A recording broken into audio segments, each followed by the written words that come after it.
Take it away.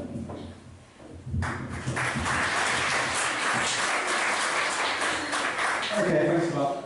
So, yeah, I work on looking at what dark matter, if and when we produce it at the Large Hadron Collider, will look like. So, what's my purpose of the talk really is to explain to you what that means. So, first of all, I'm going to talk about the Large Hadron Collider. The Large Hadron Collider. Tell you why we built it, what it's doing, what it's achieved so far. Then we're going to talk about dark matter, what dark matter is, how we know it exists, or think it exists, and then finally, why we think we'll be able to create it at the Large Hadron Collider. So, the best way to motivate why we built the Large Hadron Collider is with a brief history of subatomic particles. So, if you take, we're talking about atoms, you take a bit of gold or something, you cut it in half again, cut it in half again. Eventually you get to one atom, the smallest unit of any bit of material that you can have. These were discovered sort of in the 17th, 18th, 19th century. And then around by 1900, we started realizing that these atoms weren't actually fundamental particles and were made out of other things that were smaller than them and came out of them. So this is a very brief history of what happened next. So the first one was the electron, which was found in 1897. It took 20 years to find the next one, which was the proton in 1919. And at this point, people were quite happy. It seemed to make sense that you had 92 different types of atoms, and maybe they were made out of two subatomic particles, protons and electrons, and you could pile them together in different amounts to make different types of atoms. But the problem was that the discoveries kept on going. So in the 1930s, they found 3 more, which brought it up to 5, and then it kept on going more. By the 1940s, it got to 14, and then, to cut a long story short, by now we've found about 350 subatomic particles. So we've got 92 types of atoms, and they're made out of 350 different types of things. Doesn't seem to make very much sense.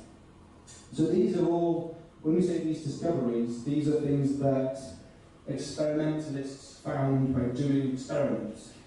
But what theorists do, so theorists sit in a room, write some equations, imagine things, and say what should happen. So theorists realised in the 1960s and 70s that all of these 350 subatomic particles could be made out of just 17 particles. So you start off with 17 fundamental particles that are the smallest things you can have. You can't cut them in half, you can't make them any smaller.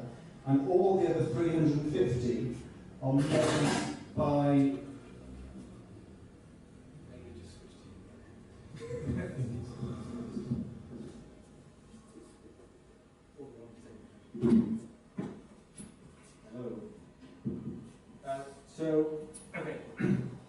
So all 350 have been made out of these 17.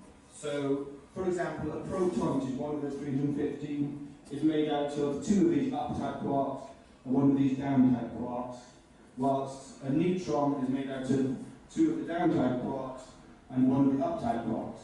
So this was a theory that the theorists who sit in a room, don't do any experiments, they came up with in the 1960s and the 1970s. The problem at the time is that the experimentalists haven't found half of these particles. But it all seemed to make sense. So the mission then over the next 40 or 50 years was hopefully to prove that this theory was right by finding all of these particles. So they set around, built in various types of experiments, and they found some of these in the 1980s. They found this T quark, top quark in 1995, and by the early 2000s we found 16 out of the 17 particles, and the only one we hadn't found was the Higgs boson. So I suppose probably quite a few of you have heard of the Higgs boson. This was the only one we hadn't found. So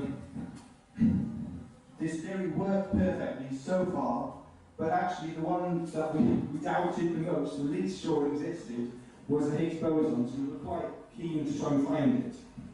Now, the reason the Higgs boson hadn't been found, and the reason ultimately we had to build a Large Hadron Collider, was, I'm going to allow myself one equation to explain it. I was told not to include any equations. E equals mc squared.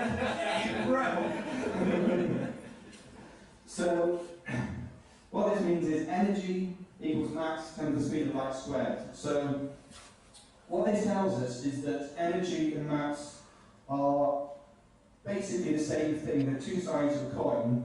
So if you've got mass, if you do the right things to it, you can turn it into energy. And this is what happens in nuclear explosions. This is how the sun makes energy. But on the other way, if you have enough energy, condense it into a small space, you can turn it into mass. And the problem with the Higgs boson is that basically it's very heavy.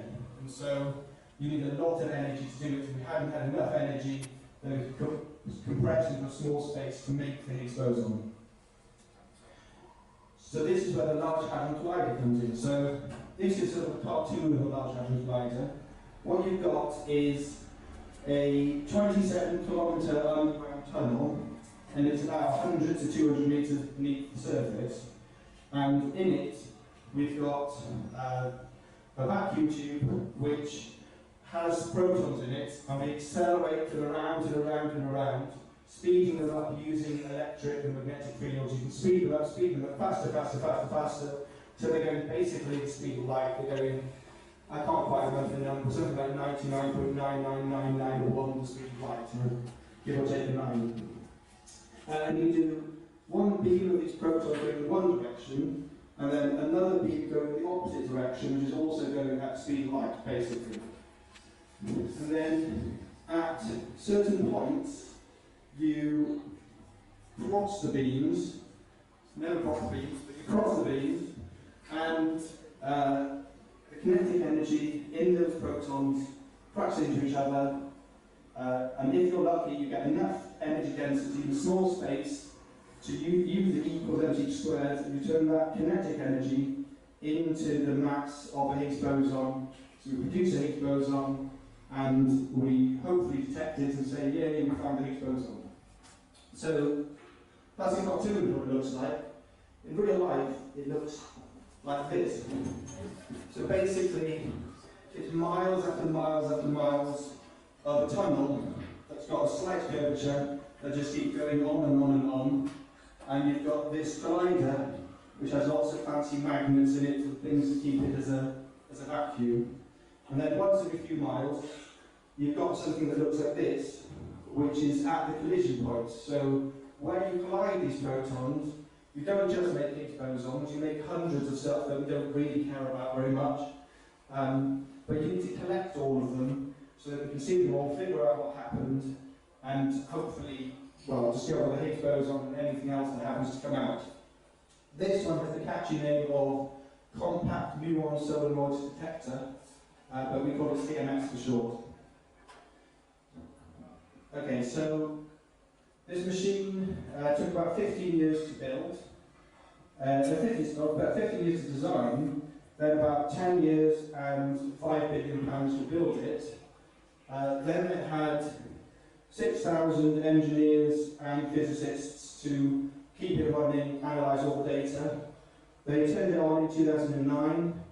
Well, they turned it on first in 2008, and within a week it blew up. So they had to spend 1 year fixing it again, and then they turned it on again in 2009. Then it collected data, it worked as well as we hoped, or better as we hoped. And in 2012, they announced a big conference where they declared they finally found the Higgs boson. So everyone was very happy. The standard model, these 17 fundamental particles that we predicted, we found all of them. It was an accumulation of sort of 50 years of experimental work to find all of them. everyone was very happy, especially Peter Higgs, who was the one who predicted the particle back in 1964, who by now is fairly old, and got his Nobel Prize, and very pleased with himself. So, if we now go back to the standard model, we've got our final particle. We can give the Higgs a tick, which means we give the standard model a tick. We found all sentient particles. From the point of view of a particle physicist who's trying to ignore dark matter and things I'll talk about in a minute, it looks like we found everything we looked for. We predicted 17 particles. We found 17 particles. We don't expect any more particles. These explain all the 350 things we've seen. We can predict basically everything we see in colliders. Everything works perfectly. So it looks like there's nothing else to do. Unfortunately, or fortunately, depending on how you look at it, at the same time, the astronomers, particle physicists were looking at the smallest objects in the universe. The astronomers were looking at the largest objects in the universe, and they were looking at things like this. So this is a galaxy. So just to remind or tell people what a galaxy is, we look at the Earth goes around the Sun, let's say this is the Sun, goes around the Sun once every year, but at the same time, the Sun goes around the centre of the galaxy once every 200 million years. There's there's billions and billions of suns that do the same thing. So this is what a galaxy is. This isn't actually a photo of our galaxy, but we pretend it is, and put on it a "you are here." Because we live about halfway out in our galaxy. It looks a bit like this one. We live halfway out, we're on the Sun, and we slowly go around in a circle every 200 million years. Now, the astronomers were looking at this sort of thing, and they decided to ask themselves, I wonder how much that thing weighs. So we're talking about something that is a billion miles across. It has 1 trillion stars, so that's a million stars. The nearest one is 15 billion miles away, and most of the other ones are much further than that away. So, at first glance, it seems like a pretty stupid question to think about weighing something like that. But luckily, gravity comes to the rescue, and basically, what gravity says is everything that has a mass pulls everything else towards it, and the heavier the mass, the harder it pulls other things towards it. And if you do the calculations for gravity, basically what it means is the heavier it is, the faster it spins. So all you have to do is measure how fast these things are spinning, and you can measure how heavy it is. So they did this for a few hundred galaxies, and the conclusion they came to was that 85% of the galaxy is invisible. So you can see all the stars give off light and X-rays and various other things that you can see. We're pretty sure where they are, and we've got a good idea of how much they weigh. But if you measure the mass by the way it spins, it's 6 times heavier, and this is true for all the galaxies. So something was going on. The other important thing was, if you look at the stars, most of the stars are right in the centre in here. But from looking at the spinning, we can see that the mass is actually evenly distributed all over the galaxy, which is completely not what you see in this sort of picture. So the idea they had, the picture they built up, is that there's a new kind of matter which is unlike anything that we've seen on Earth, that we've seen at the Large Hadron Collider, that we've studied in chemistry, unlike anything we know what it is. It's made out of particles, and they're sort of everywhere, just floating around, not really interacting much with each other or with normal particles, so they don't clump in the middle, they just float around. Now, that seems like a little bit of a leap of faith just based on how galaxies are spinning. So then they asked if there's any other way that you could visualize something. Now, dark matter, it's called dark matter. Really, it should be called invisible matter because it's invisible. Light goes straight through it, you can't see it. Basically called dark, I think, because out in the universe, the background is dark, invisible things look dark. They call it dark matter, and it sounds a bit cooler than invisible matter. So, yeah, so then they looked if there's any other different way that we could see something invisible out in space. So again, remember, we're talking about something invisible billions and billions of miles away, so it sounds like a pretty difficult job to actually ever see it. But it turns out, again, you can see it, and again, it's thanks to gravity. So the other thing that gravity does, whenever you've got a match, you've got gravity, and what it does is it bends light as it goes through it or near it. So if you've got a light ray coming in towards something that's very heavy, it will then be bent by the mass and fire off in a different direction. So it basically acts like a lens. So the lenses in your glasses or the lenses in the telescope, it's not as good as it looks. they bend light, and dark matter does the same sort of thing. So I'm going to try and demonstrate it using what I have here is dark matter on a stick, and these are galaxies. So if I start off, this is almost invisible. So if I start off in a region of space where there are no galaxies, over here, I start off in a region of space with no galaxies in the background, and it remains invisible, you can't see it, you can't see anything. But if you get, so these are galaxies that are very, very far away, and what you have is the dark matter in between you and the galaxy. So the dark matter is still quite far away, but not as ridiculously far away as these galaxies. So you have it in between you and the galaxies, and as it floats in, what you get is warping of the pictures of the galaxies in the background. I hope at least some of the people in the audience can see what I'm talking about. So in that way, despite the fact that it's invisible, you can in a sense see it by the way the action it has on the galaxies behind it. And up in the sky, there's basically galaxies everywhere, so you can see it just about everywhere because of the way it affects the galaxies. So, should we move this? So that's the theory and the model. When the astronomers then go and point their telescopes up into space, what they see are things like this. So what we've got here is what we call a galaxy cluster, which means a few dozen galaxies, and those are all clumped together fairly closely together. The galaxies have lots and lots of dark matter in them, and there's lots and lots of dark matter between them. So these galaxies are reasonably close to us, and these are the things that you can see here, all of the sort of yellow dots. These are all galaxies that are fairly close to us. And in those galaxies, and surrounding them, are lots and lots of dark matter. Now in the background, there are lots of other galaxies, and it's all of these more bluey-white galaxies. Sorry, these bluey-white galaxies are more in the background. And what you see is exactly what we predict, which is streaking. So these should be sort of a nice either UFO shape or a sort of circular shape, but instead you end up with this curved, sort of pulled out longitude, sort of spaghetti shape. You get it here and here, you get more a big one down here. But this should look more like this. So this in here should look something like that, but instead it just stretched right out into a big funny looking arc.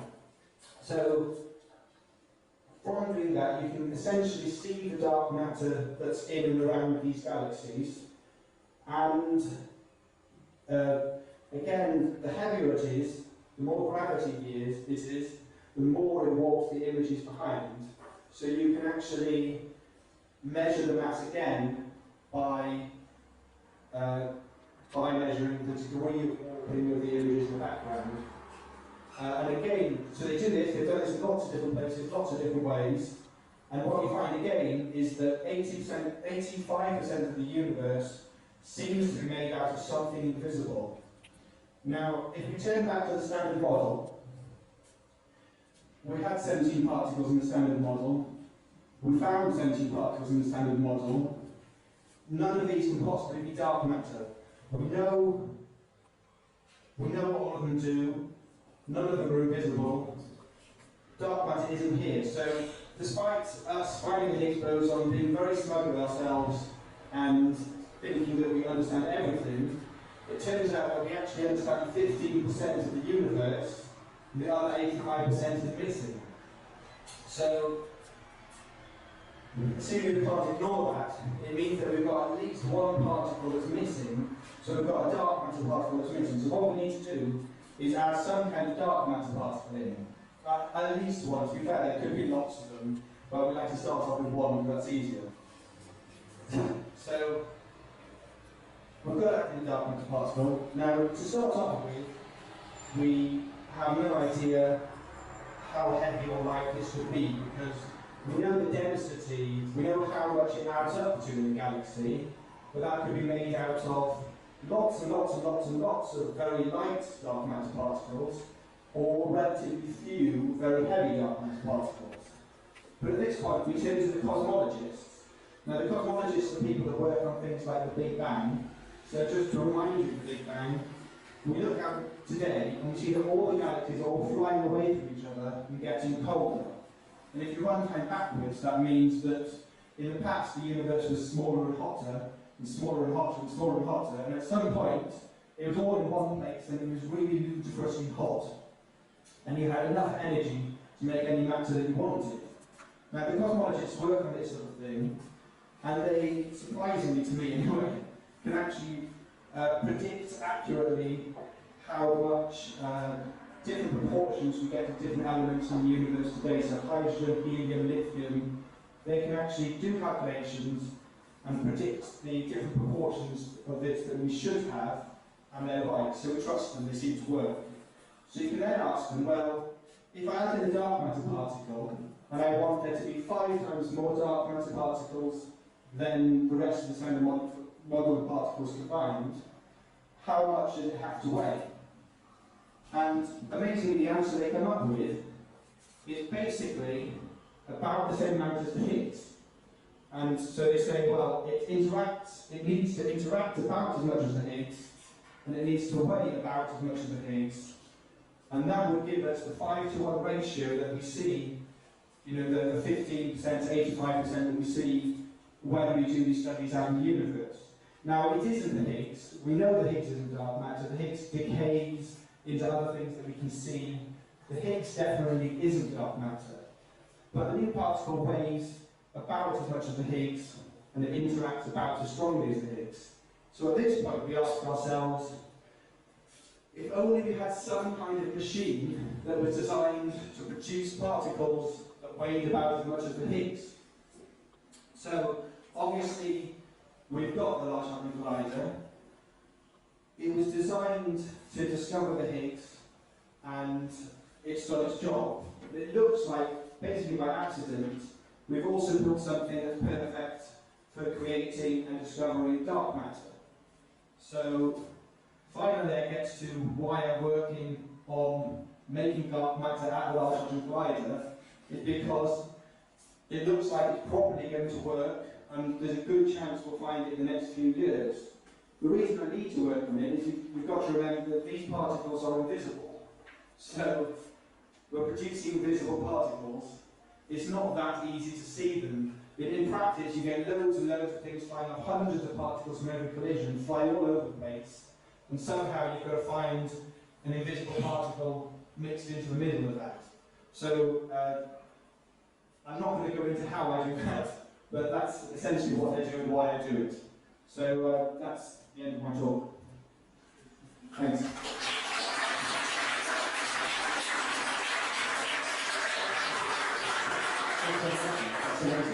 Have we got any questions from anyone in the audience about anything? Yes, we've actually got one this time. That's brilliant. Let's see if we can get the radio run working again. I'll run it over to you.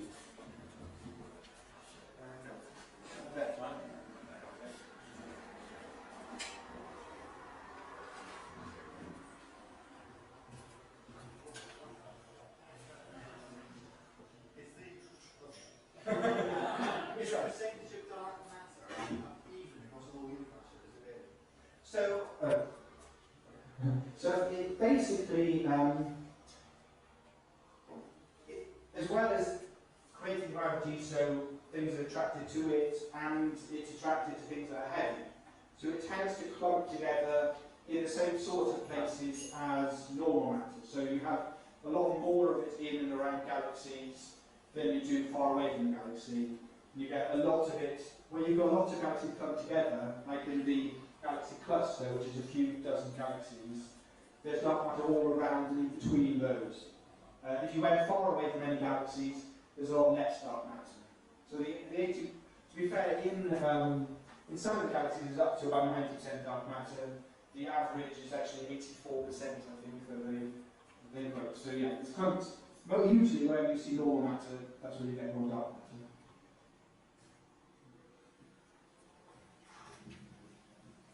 Any more questions? Yes, this one over here. Yeah, may I ask why doesn't it clump more? Why it's so spread? So if it interacted with either itself or other matter, they'd crash into each other and they'd slow down and they'd plug together. So what it's telling us, the fact that it's spread out all over the place, tells us it doesn't interact very strongly. It can interact a little bit, but not very much. It's not enough so that it clumps together, basically.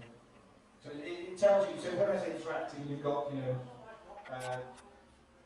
you imagine two strong magnets, they stick together quickly, they get weaker, weaker, weaker, weaker.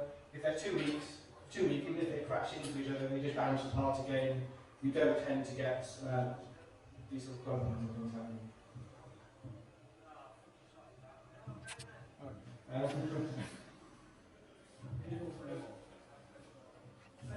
said invisible. I'm assuming you can't undetectable or could see it. How are you planning to find it? So yeah, that's what I work on really. So the main things, the thing that lets you see it is conservation of momentum, which is Newton's third law. So for every action there's an equal and opposite reaction. So this means that if I make dark matter and it fires off really quickly in that direction, then there has to be something else firing off really quickly in this direction. So normally, when I see something firing off in this direction, I see something else firing off in that way. If I see something firing off in this way and nothing going this way, then something invisible is going in the other direction. That's the sort of basic of how you find it.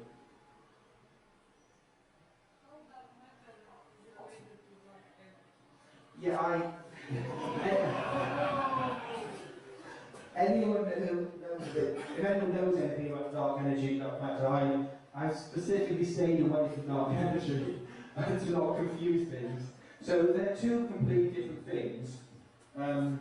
We've got even less idea about what dark energy is. There is a talk on Wednesday on dark energy, but yeah, we've got less idea. So essentially, dark matter will be a particle made out of matter that gravitates normally and pulls things towards it. Dark energy, basically what we see is that the universe is expanding faster and faster than it should.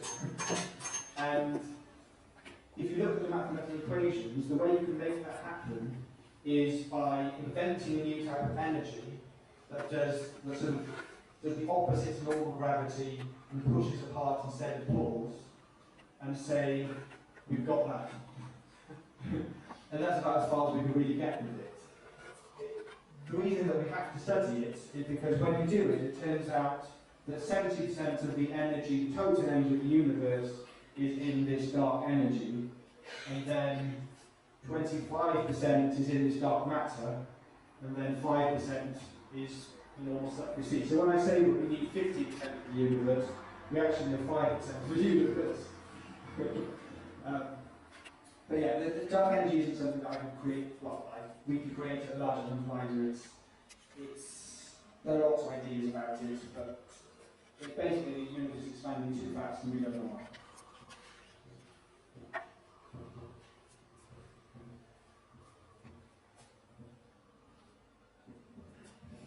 Well, I think if that is all the questions, everyone has definitely earned a pint. And that's the end of the talks for tonight. We're going to take a short intermission, and then we're going to try and gather up the speakers as a group to discuss some of the issues from tonight and to answer some questions. So let's just thank Mark again for a great talk.